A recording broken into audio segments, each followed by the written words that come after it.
যে আমার কোনো সংকট নাই, সংকট মানুষের মনের মধ্যে। মনে হচ্ছে যে আমরা একটা পলিসি করে গভর্নমেন্টের পলিসি সাপোর্টটা যদি আমরা ইনভেস্টারদেরকে দিতে পারি, I think very soon will take off ইনশাল্লাহ। আপনারা দোয়া করবেন, আপনাদের পার্টিসিপেশন, আপনাদের সহযোগিতা চাই।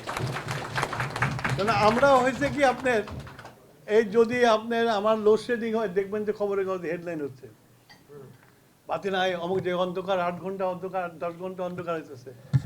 এখন যে কয়দিন হলো যে আমাদের লোডশেডিং নাই, খবরের কাগজে একটা কলম লিখতেও তাদের কি করবে।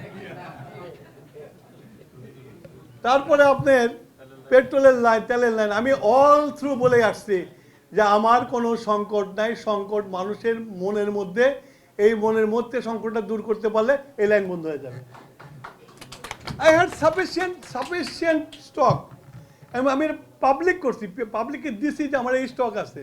বিশ্বাস করেন, পার্লামেন্টে পর্যন্ত জামাতে ইসলামের লোকরা বলে যে ওই পার্লামেন্টে তেল আছে, পার্লামেন্টের বাইরে তেল নাই।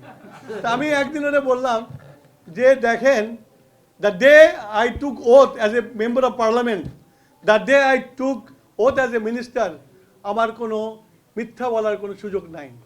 What I have given you is correct and correct and correct. If you need, you go. সেই জন্য কমিটি করেছে প্রধানমন্ত্রী 10 জনের।